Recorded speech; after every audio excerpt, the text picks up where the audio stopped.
Go. Okay. Hello. I'm Conti of the Conticast. Today I have another special guest with me here today. Would you like to introduce yourself? Hello, I'm Slemnish.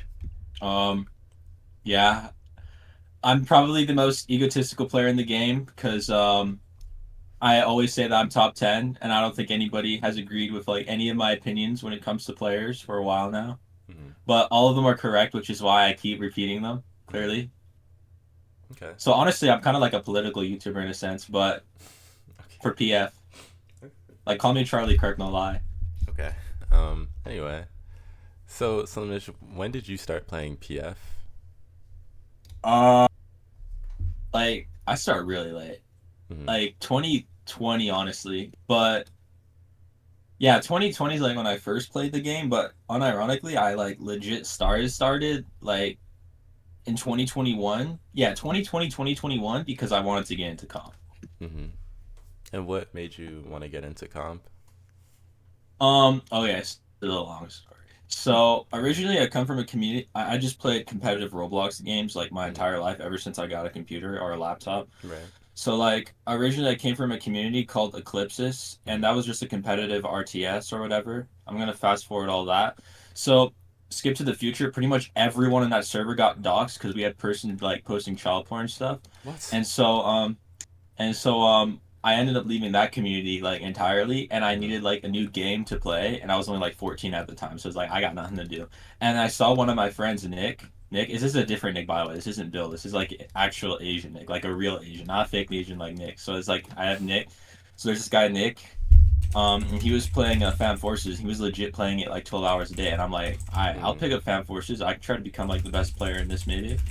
And then afterwards, it's like I started playing it, and I'm like, pubs are hard. I wonder what the competitive community for is like, or even if there is a competitive scene. Because if there's a competitive scene, I'm gonna check it out because I had like nothing better to do. And then I saw a Nolan VOD, and Mm-hmm. then and I think it was PR. Yeah, it was PR versus ID, the one where Bryce says, "We're winning the season. We're winning." And I'm like, "Yeah, this is for me. Mm-hmm. I'm gonna check this out, bro." Everyone had so when you come into this community, bro, it's actually so daunting. Everyone has so much aura when you first join. Like, unironically, everyone. Right. Like, I used to look up to Carbon Nick, Spirals Nolan, like pretty much everyone on PR ID and Azon, Mm-hmm. pretty much everyone in majors is like literal gods. I'm like, oh my gosh, this is insane. Because like my little 100 player community had nothing on this. Is like, wow, this is like the first real competitive game I played. It was also the first person shooter I played, Mm-hmm. and it was like, hey, you know what? Yeah, I'll give this a shot. Now, how that actually developed is a different story because I actually wasn't sticking around PF. Mm-hmm. Well, can we back up? You said you came from Eclipsis, right? Were you the best Yeah. there? Oh yeah, easily. I was Mm-hmm. the best player. Mm-hmm. And how It did was an RTS though, so can you didn't translate. what's an RTS? Real time strategy game. Think like Clash of Clans. Okay. So how did that switch from becoming the best from having being the best in one game competitively to now you're at the bottom of the barrel in this one? How was that switch like difficult for you? Not at all, because everyone hated me. Oh, okay. So like I really there's like zero expectations put on me at all. So I was able to just like play my game. Mhm. Like occasionally, of course, I had like people like Jay yelling at me 24/7 because Jay still played around then. There was like, yeah, Jay and Raw, RS Cool 34. I remember him. There was also Wei. Wei is just like a horrible human being. At least when I play, he's probably cool now because most people were cool. But back then, it's like I had like the occasional people just yelling at me. But like when it actually came to like down to like actually playing, Mhm. it didn't really matter Right. because like I mean I was just another burger. Mhm. And so what was your first PFMM game like? Um, First one I don't remember, but I do have my second one ever played recorded. It was Desert TDM. Mhm. And I remember, okay, it was actually really chill. Like, I don't think, wait, okay, this would never happen today. Dami went 15 and 45 and performed worse than me somehow. And by the way, this is like this was like in between, this is like very late season two. So this is when Dami was like considered majors, right? Right. And so I remember Blue Frost, he told everyone to go H bar so the match gets canceled. Mhm. Mm-mm. and it works somehow. Like today, if everyone just went all age bar, we just get called retards and lose, and then the game would get called anyways. But like back then, I thought Hey, that I don't know, it was overwhelming. you can't say the R word. Oh, I apologize. It's okay. I'm gonna leave it in there. But moving on. So, Slemnish, you've accumulated quite a bit of games. For those that don't know, Slemnish has played over 1,000 games easily in PFMM. Can you talk about your first? Can you talk about why, and then can you talk about your journey to becoming a top 15 player, and did those help you at all? Uh, Playing a lot definitely helped. I think I could have improved a lot faster than I did, but the problem is that I didn't know how to improve at a first person shooter. Cause Cause like coming from an RTS, it's like all it really was basically just flowcharts and like depth of fundamentals. But for a first person shooter, it's like there was no clear path because like I would I it's kind of the reason why I was a burger for like the first 1,000 games I played, where I was Mm-hmm. literally just going 0.7 KD average and then maybe a break even 40 dropper for a while. Mm-hmm. I I think what I should have done was I should have just asked people for help, Right. because like in terms of actually like playing the game, I had no shortage of that, but I didn't get like any quality reps in, like a lot of it, which is why Corn improved so fast. Because I remember Corn came after me, Mm-hmm. like a year after me, Mm-hmm. but he improved so fast because like the first thing he did was he just asked Pulstrop for help, and a lot of people don't know this, but yeah, so Pulstrop actually made Corn, if anyone's curious. So yeah, and I didn't do that until literally.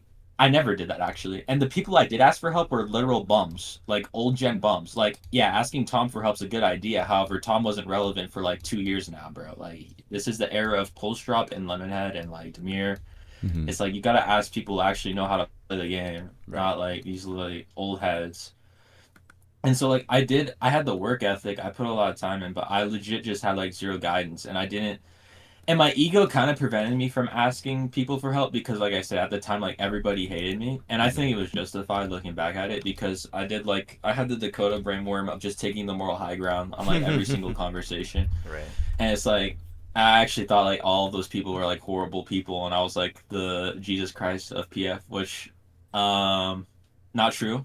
Mm-hmm. um Not true. 14-year-old me was something that said something special.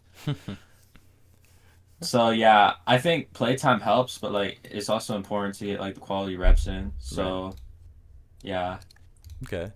And you've been and so what happened? What happened after those 1,000 games? What did you get? Did you ask? Did you start asking like actual people for help, or were you just did you just improve? Uh, no, I just improved. Okay. I didn't ask. I actually did not ask for help until PFFL season 2, Mm-hmm. where Pulstrop told me that the way I fundamentally take gunfights is flawed, which was like really the only problem with my gameplay. Because from like okay, from a macro perspective, this game is not hard at all. Mm-hmm. Um, Right. Sometimes I do burger out, but that's because like it takes me a while to get adjusted to changes like warehouse. Okay, because I know if like Nolan or Van watches, like warehouse specifically was like weird for me, Mm-hmm. and like when maps get changed, it's weird for me because I have to get used to like the new macro environment of like where's the power positions, where's the routing and power positions is like 90% of the macro in this game. I'm not gonna lie, just that alone. Mm-hmm. But like when it comes to what changed, yeah, nothing really changed. I just got better. Okay. And what separates you from somebody like Misty, who also has easily over 1,000 games, but isn't where you are right now currently? A couple things. So Misty throws a lot. That's one of the key things. Another thing is that he's European. That's a Mm-hmm. huge thing. Being European automatically gives you like a major disadvantage at this game, Sure. unless you like. I think that Misty's good. The problem is that his playstyle isn't right for his ping.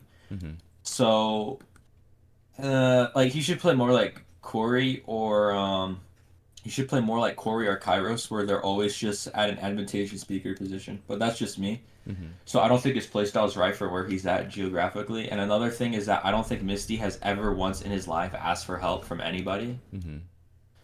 And also he's a cheater. Okay. But the main thing is that like he doesn't ask for help. Like I think if he genuinely asked for help and put his mind into like actually studying it, yeah, because he has the game time behind it. He's obviously good at the game, but like if he wants to just like take it up a step further, he should just ask like people who are better than him, like what are my flaws in my game. Mm-hmm. But honestly, in my opinion, I don't think his game's bad. He just like I said, his gameplay, like his the flow of his game just isn't right for where he is ping wise. Okay. He shouldn't be trying to hold all the time. Okay. And you said that you started asking help from no wait, you didn't ask for help. So were there any players that you took inspiration from for your play style currently?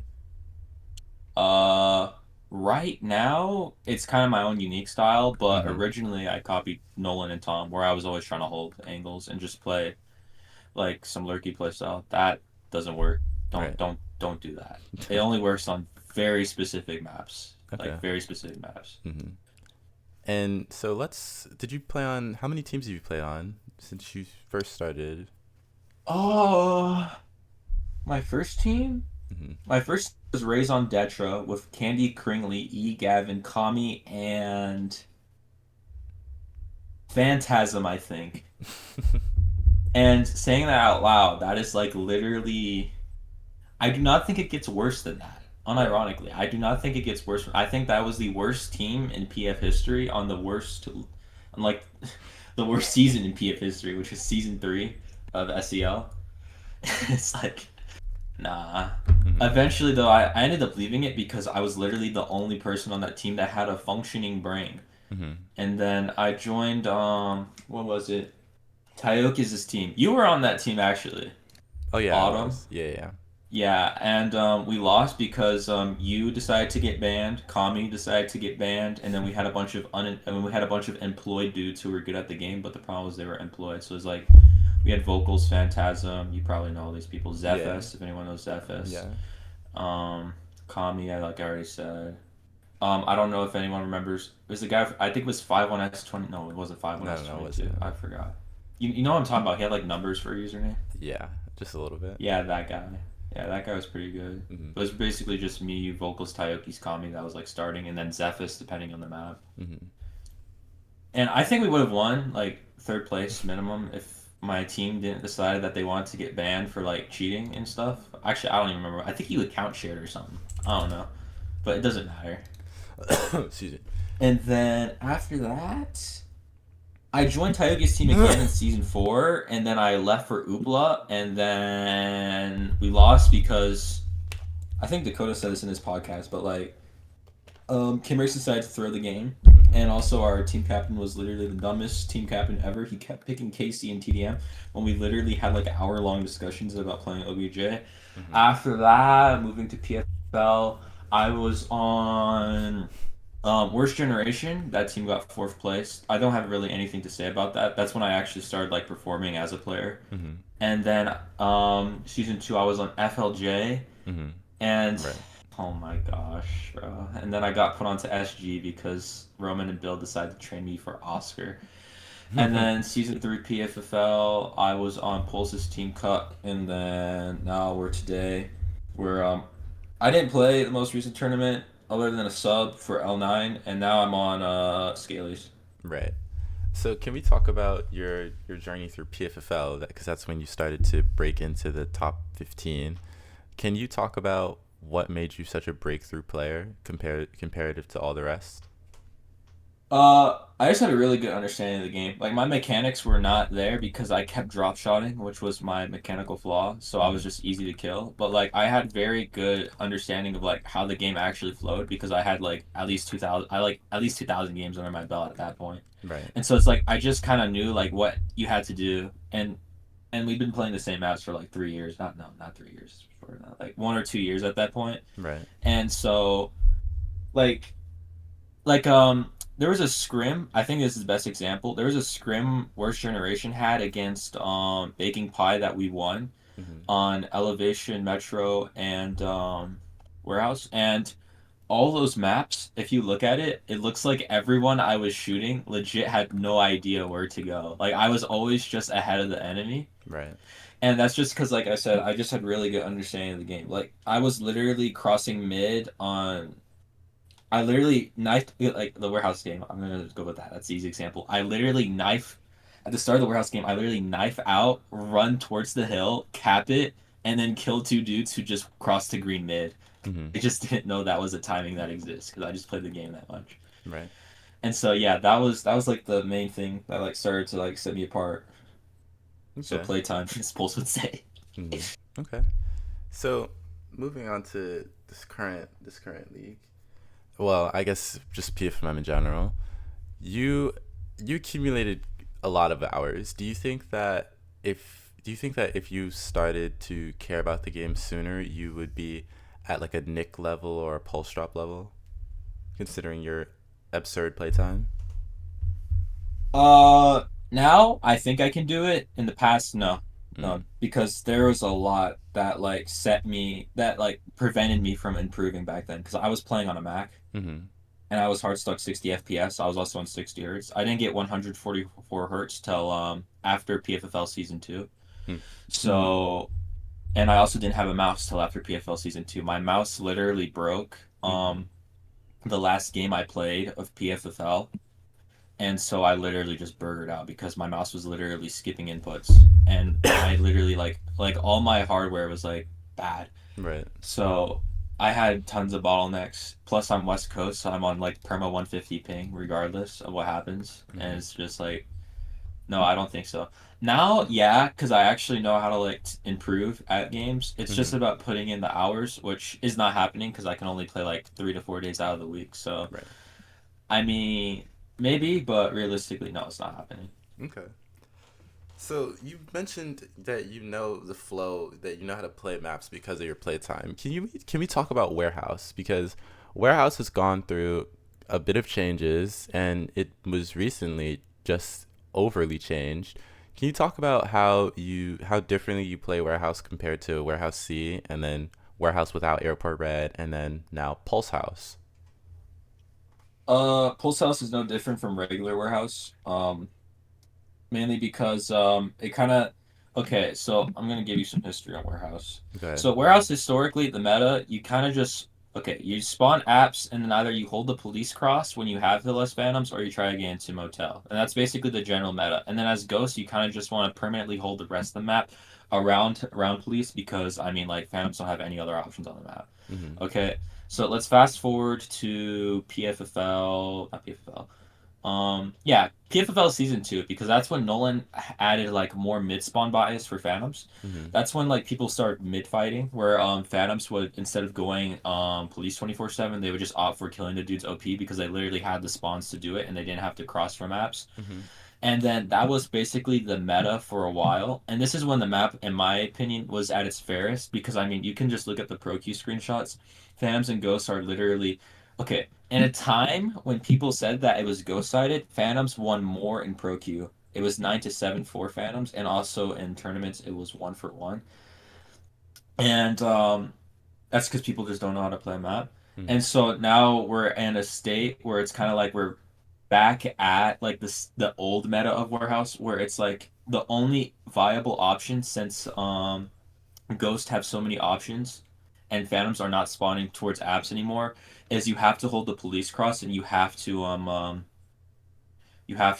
get into motel. We're kind of back at that meta because there's no mid spawn bias and there's no forward app spawns. So it's like going anywhere on the right side of the map's really difficult because the rotation time is so long and the fights are unfavorable for you anyway. So I guess simply put, we're going in like this circular loop of just like reinventing the wheel for no reason. Right. I think eventually it's gonna be a completely new identity because that's what Pulse is trying to go to. But like for right now, the meta is pretty much the exact same as it's been for like historically speaking because there's no mid spawn bias for phantoms. We only spawn in like the phantom cars area, Mm-hmm. and so you have to go police. And so yeah, Okay. it's definitely more challenging, but it's also more fair. And what would you say to a new player? Because I think you're quite the good coach. I mean, I'm proof of that. You helped me on multiple maps like Suburbia and Warehouse, and then I became quite good at them for about a week. But I dropped off because of my own fault. It's not as So what would you say to a new player that's trying to get to learn the map? What would you tell him? Just like one thing. Uh, Focus on your routing because that's like a key fundamental part of gunfights in this game. It's like pretty much all routing Mm-hmm. because there's a lot of dead areas. I like to call them dead areas on maps where if you go there, you're just in a bad position. I think a really good example is Nolan's most recent VOD in Elevation King of the Hill in Pro Q. He didn't go mid ramp once because that spot's just like a horrible area. But like the map, how it's like designed, you feel like you want to go mid ramp, but mid ramp's just horrible. You should never go there. Mm-hmm. At least on Koff, on Dom and like Hardpoint, it's a different story. But Right. like, I would say focus on routing and focus on nades. Those are the two key things. Okay. And so since we're talking about maps, the elevation brainworm. Have you escaped it, or are you still there? Uh, I think Elevation's a fine map. It's just very solved. Hmm. Okay. It's kind of that's I don't have any crazy takes on that.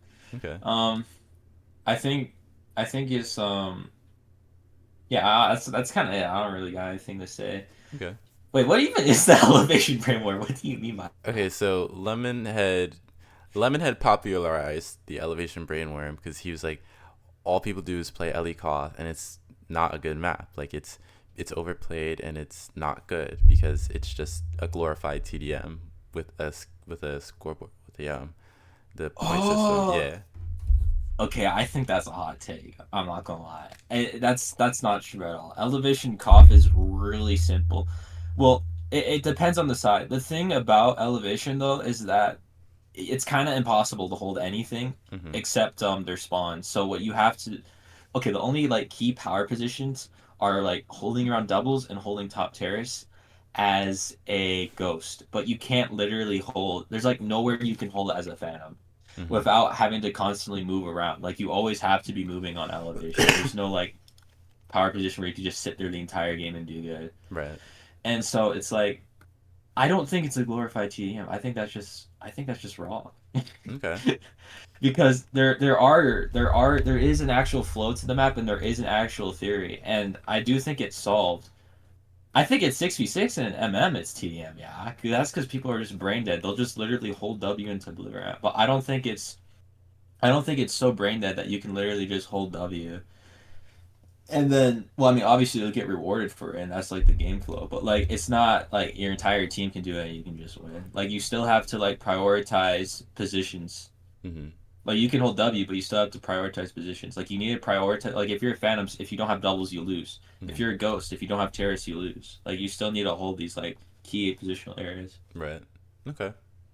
So no, I do not have that brainworm, bro. That brainworm is dumb. That's retarded. It's like the warehouse brainworm where everyone's like, "Warehouse is ghost sided." The warehouse is not ghost sided. Literally. Okay. Anyone Okay. watching this, if you want to fix warehouse and become a genius, ignore everybody's opinion and revert it to like a month ago. The reason why people don't like warehouse is because it just feels bad to play. This is true. That's it. This is It what I just think. feels bad to play, but the map itself has been fine. I think Pulse House feels bad to play. I don't think that Warehouse itself feels bad to play. I just don't like Pulse House. Uh, And I don't even think it's a bad map. I just think that Pulse House, there's too much shit going on. Like, we don't need all this. I If agree. it feels babyified, like, you know what I mean? Like, No, I know what you're talking about. it feels like Too it's much clutter. it feels like it's built for Candy Kringley and not for like somebody who knows how to play Warehouse. It's like now it just feels like you don't get punished for anything. Like you can literally from doubles run up school. Like you could do that before, but you'd at least die for it maybe. Like Polar used to do it and Dakota used to do it and they die for it just all the time because there'd either be a calm or a nade flying that way. Now there's so much fucking cover, you can just do it anyway. Like Bill does This is it. true. Bill does it. He just sits doubles and he just sorry, I can't say that. He just sits No, doubles and he gets tons of kills because there's so much shit and clutter. Like you throw a nade and it's missing because there's a random ass box in the way. Like I don't think, but that's not like obviously that's what it's meant there for, right? For so you can yeah, live on doubles longer. I don't think it's a bad map. I just think it's babyified. yeah. I don't like. Well, the flow of the map's very simple, but I think I actually just completely agree. Like literally, the meta as Phantoms is literally to just hold W key apps because that's like the only place that you can reliably push without just completely getting R worded. Right. And So hey, that's a little bit of secret tech that Scaly's invented, by the way, if anyone's wondering. If your Phantom's on Pulse House, literally just your entire team, far left apps, just push that. The box wait, there, get into Red Van Airport. That gives you the most favorable fights. wait. And then just have one dude mid. There you Absolutely go, you're not. I welcome. invented that first, and I did it before Pulse House. Oh, well, I didn't know you did that, to It's be okay. honest. It's okay. We're shedding light on the podcast right now. I used to on Warehouse, and there people used to hate me for this because I used to go in apps, and I saw Build do this first of all. So fuck you guys. Hate Build, not me. I used to go in apps. I used to go in the first app on the police app, and I used to kill the guy police, and then I'd go Red Van Airport, and I'd sit there for like 2 minutes, and then I'd go airport, and that's where I'd die at like Yo, two I'm not next gonna minutes of lie. living. That's been that's been the meta for years, bro. No, no, no, no. But I No, I that's made it. actually been the meta for years. No, no, no. I'm just saying that like the only reason why I say Scaly's amendment is because that's literally the only option you have on Pulse House right now as a fam to like Right, reliably take space consistently. right. But like in terms of like doing that, that's just always been meta. So let's talk about Scalies then. Scalies is not predicted to go far. Why do you think so? Because you guys have quite the top roster. You have yourself, you have Elias, and you have Carbon. That's quite some firepower, but you're not predicted to go far. Can you tell me why that is, or why you think that is? Because we have Dakota on our team. Okay. That's kind of I don't think anyone's willing to admit it, but I think that's literally the sole reason. If you replace Redding with Dakota, I don't actually. I think people's opinions will still be the same, but I think Dakota should kind of just like he just has a negative aura and rep for no reason. And do you think Dakota is as much of a team cancer as people say he is? Uh, no. At least from my scrim experience with him, he's been phenomenal. Okay. So, how since you guys have been scrimming, have you gone? How many scrims have you won? What's your record? Uh, we are the only team we beat was Misty's team, and so far they are undefeated aside from us. So I guess that makes us the best team in the league. But other than that, we have not won a single scrim. But we've also not had our top roster not once. And the one time we did have our top roster, we took a map off what is their team? Team Maka, so Mm-hmm. Misty's team. So like we haven't had like when I say top roster, Mm-hmm. it depends on the map because honestly, we're probably gonna alternate Happy Pants and Andre, or Right. like yeah, but like by top roster, it's probably just gonna be me, Andre, Carbon, Dakota, and Elias. That's like top roster because I mean Andre's honestly just better than Happy Pants, which is like brain dead. Mm-hmm. But Happy Pants is also still really good. Like he put up a masterclass on Null Site the other day when we won. Right. So that's why I say we're probably gonna alternate between the two depending on like map preferences or like it just depends. Mm-hmm.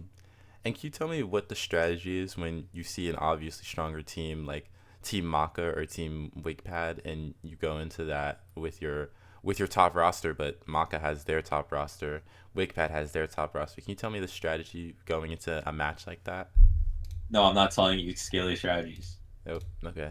That usually Why would I tell you that? that usually. What do you mean? That usually works. I asked Pulse No, Drop. no.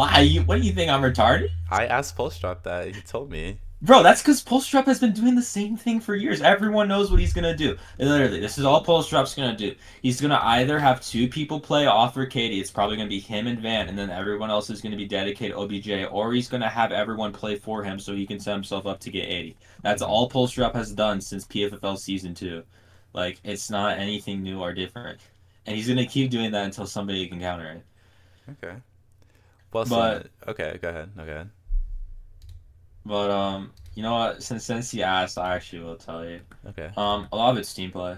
Okay. It's kind of like we don't have like specific roles designated to stuff. We kind of just want to be coordinated.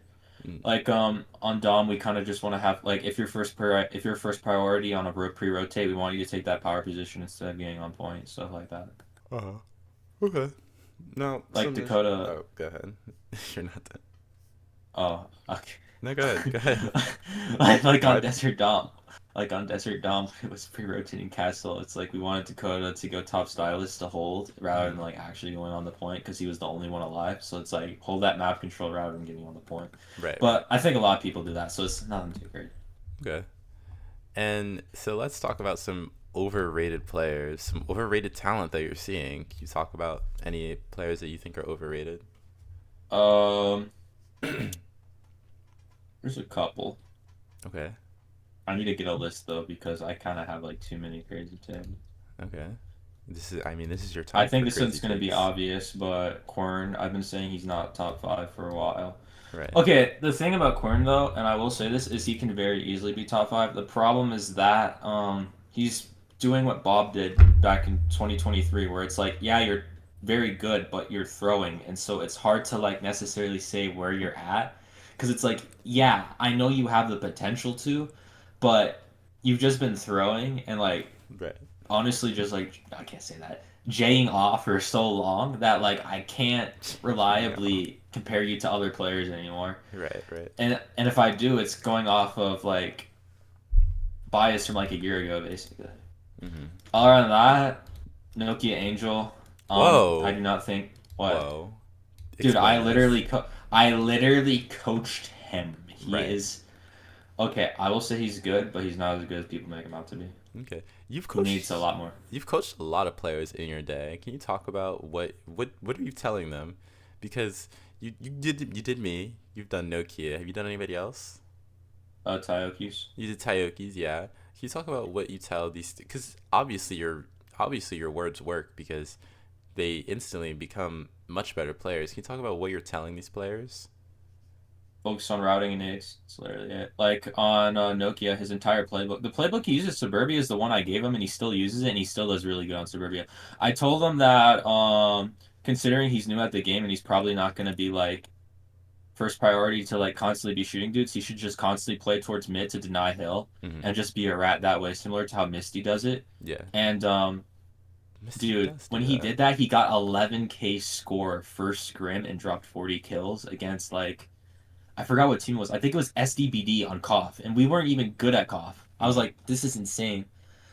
And it's like, bro, but like, I'm not gonna take credit for how good Nokia is, because like at the end of the day, it's up to the player. You can read a horse of water, you can't drink. All I did was like, I just gave him direction, but he figured out like the details. Okay, and so Mm-hmm. it's like, I'm not like yeah, I helped him, but like I'm nowhere like near the reason why he's as good as he is. Mm-hmm. But that being said, if I were to like okay, I think the easiest way I can put it is he's good, he's just not pro Q. Okay. And can, Like he's good, but he's not pro Q.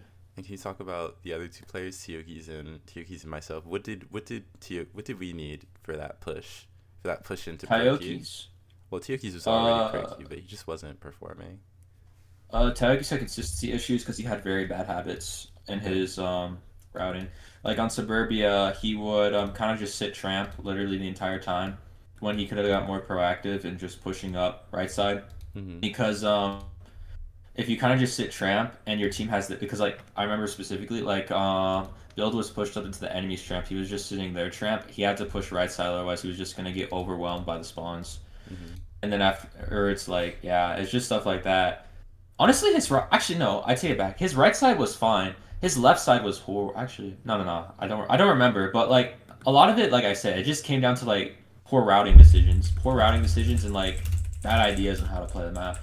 Like for you, I remember you just had bad gunfight hygiene. Like you kind of just rushed fights. Mm-hmm. I remember this, yeah. And also on some maps you had bad routing. And so I just like I said, the easiest thing you could do to like just instantly just improve yourself is fix your routing and get good nades. Cause like a lot of gunfights come down to routing. Cause like if you're in a bad area, you're just gonna die. Like if you run down Red Van Airport on Warehouse, you're going to die. It's just a fact. Well, not anymore because but you know what I'm saying, right? Right, yeah. I get you. And it's like new players do these, like like jerk face or Nurius Eye. Oh dear. Oh my gosh, Nurius Eye. Bless his soul. All right, Slemnish. I hope he asks me for help one day.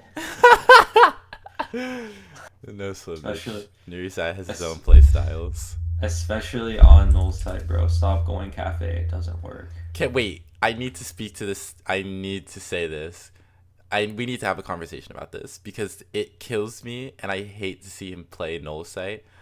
he irritates me so bad because he just fights the far sides of the map, and I'm like, this is useless. Like, I'll watch him play, and yeah, he'll get a kill or two, but it just feels so mundane because you're not.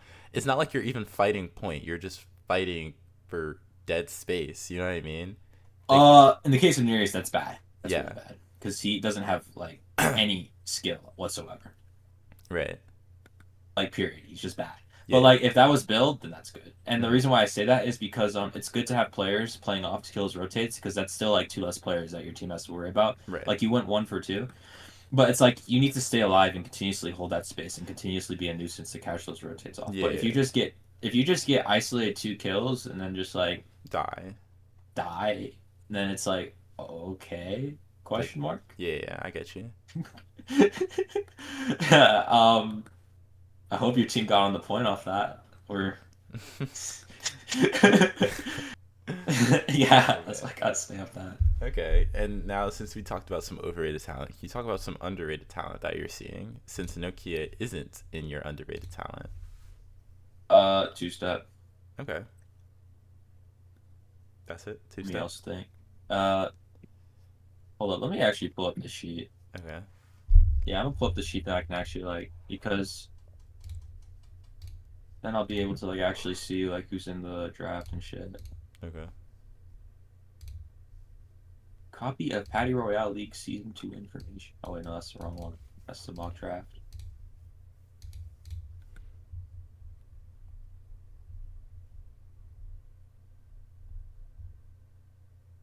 Um, Happy Pants, Happy Pants 2 step. Mhm. Um, Guangzhou Shoegazer, that guy's up and coming, and Azure Stealth. Azure Stealth. Yeah. I need this propaganda to stop. Actually, Wait, wait, I'm what? I'm getting How annoyed. is Azure Stealth proper? I think I'm the only one who said that Azure No, Stealth. Sam has said this too, and I'm fucking sick of it, bro. I was about to. Dude, Azure Stealth's unironically good. The That problem is guy is that like, shit. no, he's not. Yes, he is, bro. Yes, The he only is. other person I can think of is Mobags if he's on console with extended hitboxes. Other than No, that, nobody no, else. no. I would rather have Mobags on PC with. I don't care. I would rather have Bro, he Mobags on my dropped team. 50 against Scalies with extended hitboxes, literally single-handedly carrying his team while Paradigm was just there jaying off, going 40 and 40. Literally flaccid D. What? Like, Mobags is actually like the future if we keep extended hitboxes on console. I don't want to see Azure. I don't want to hear Azure Stealth on my podcast How do you again. wait? Why? Well, why do you? Okay, okay. Azure I Stealth is don't. unironically insanely retarded. Okay, I There's can't say you that. can't say but no, he actually has a pretty good understanding of the game. I'm not gonna No, he lie. doesn't. His Yes, understanding is he to run, does. bro. I literally watched this guy. His whole play style is to run on hill and sit there as long as he can. He gets no What's wrong value. with that? He gets no valuable kills. There's nothing in his gameplay that says he can do anything else other than run towards the hill. He's literally a Candy Kringley, but he can sometimes shoot back. There is nothing that he can do. There's nothing that we've seen him do otherwise that says he can do anything else but run towards mid on hill. Literally warehouse, he runs literally knife out. M slides on hill, jumps on it, and sits there for 5 minutes. You are not useful. You are a bum. Because all I'm going to do is nade you off hill every single life. He Nah, goes nah, nah. 50 You're and actually 50. hating. You're actually hating. I'm not hating, bro. That nigga's just No, this old. is D1 hating. You He's don't. actually just a bum. Like, No, no, no. he's We not need that. good. We need someone to give Azure Stealth a mic and get him on this, bro. He's actually just a bum, bro. Next. I think the other two names that you named were pretty good though. I think they're going somewhere. They're going places. Two step. I think two step should be pro Q. He just doesn't play enough. Like, that's it. Oh yeah, he doesn't. He only plays weekends. Yeah. I've had 2 step in my cards for like being good for a while now. The problem is that like I'm pretty sure he's Asian, like an actual Asian, not like Nick. And so Yeah. like and so his parents like actually are just like on him 24/7 to constantly study. What is the why do you say Nick isn't an actual Asian? Is he not Viet? That's not an actual Asian. Well, Viets are actual Asians, just not Nick. Nick's brown. Okay, whatever. Whatever. Nick's not an actual Asian. All right, Slemnish, I don't have any more questions for you, so I'm opening the floor. You have anything you want to say? Anything you want to ask me? Um, wow, you really put me on the spot here. Now I'm gonna actually have to use my brain to think. Yeah. I guess we could talk about like how I view top 10 because that's like the only Okay, thing that yeah, go like ahead. Because I know that's very controversial. Who do you think, who's in your so top 10? right now I don't know because I don't play the game enough to be Hmm. honest. But Okay. like the way I view top 10 is based off like value per life, and that kind of ties into my philosophy of how I view like the world. I feel it is my belief that like our purpose as humans is just to serve other people Hmm. the best to our abilities, Right. like create value for other people. And so it's like when I think of a player, I just think how much do they contribute to the team as a player themselves, and then I Right. rate based off that, which is why I don't like rate Quern in my top 10 because as like an individual, he does not contribute a lot to a team Hmm. versus somebody like Nolan. He honestly, if there was like a just value tier list, Nolan's like top three easily, or like Vanguard Clans also like Van Nolan. Van Nolan, these are just like winning players, by the way. Van Right. Nolan, Paradigm. Who else? Probably Lemonhead, very winning player. Wally contributes a ton. Remster Bounty. Like these are just winning players. Yeah. And so like although like they may not have like the best capabilities when it comes to shooting their gun, like Wally obviously, it's like they just contribute so much to a team that it's like it just feels wrong not to put them in top 10. And it's like am I really going to just put someone like Quern over like someone like Wally, where it's like Wally is just infinitely more valuable to a team than Quern because the only thing Quern got going for him is that like he can kill dudes and he can shoot his gun, but even then that's like up in contention because it's just like he just drags the team down. Hmm. So, Okay. and so yeah, that's just how I view the top 10, Okay. which is also why I think I said I put Nick. This was Hmm. very controversial. I put Nick above Polstrop in my most recent tier list, and probably the last one I'll do for a while. And the reason why I did that is because Nick, when he wasn't off the slave labor job from Amazon, when he was fresh, he was literally doing it all. Like he Hmm. was IGLing, he was literally microing literally every single player on his team, including Remster, and still just dropping insane numbers. And it's like, dude, if we had that build in grand finals and he wasn't just coming off of Amazon, Hmm. I honestly think they would have won. But like it would have been way closer than it was. But the problem is that build was like hella exhausted. Like a lot of our scrims when he was playing, he honestly wasn't talking too much because he was literally fresh off of work, and it's Hmm. just unfortunate. Right. And Polstrop already agreed with me with this, so if anyone disagrees with me, you're stupid. Hashtag love yourself, but replace love with a K. Okay. And other than that, that's pretty much that's pretty much all I gotta say. But yeah, I think the only thing I really wanted to like mention extra was like my philosophy for top 10. Because I honestly don't think that my opinions are that crazy once you view it from a perspective of value. And Hmm. I guess you could argue Quern is valuable based off that, but like some people are genuinely just team cancers. Right. And I hate having team cancers. Hmm. Like I never want to play with a team cancer. If I picked Quern, I would have picked him with the intent to trade him Hmm. because like I just there's a couple players like that. And since I'm name dropping, I'm just gonna drop a couple other names. Go ahead. Ready? I don't ever want to play on a team with you. I'm so glad I traded you. Blind, I don't know why you hate me, but I'm also glad I traded you. I never wanted to be on a team with you either. I just had to pick you because it would have been throw for me not to pick you. Hmm. Um, anyone else? Anyone else? Let me see. Let me go through this list. Um, no, everyone else is a low key trope look. I don't mind them. Okay. Other than Polar, that guy has a horrible mental. That guy's like you actually just like think Polar has a irritable. bad mental? Dude, bro, literally yesterday in Pro Q, Polar's like, I think we're gonna lose. I think we're gonna lose. He's like, I'm not gonna try because this is a waste of time. It's like, dude, actually just like find the nearest high rise building and you already know what to do from there. Okay. All right. In game, by the way. Right. In Like game, obvious. jump off the top of Mirage Prime. Right. Right. All right. That being Well, said, go ahead. yeah, Awesome. that's it. Thank That's you, all I gotta say. thank you, Mr. Slemnish, for joining the Conticast. Do you have any last words? My favorite teammate's Paradigm. Thank you, Paradigm. Okay. Thank My you. favorite player is Remster, but Paradigm's my favorite teammate. Right. Okay. Thank you for joining us. And I'm signing off.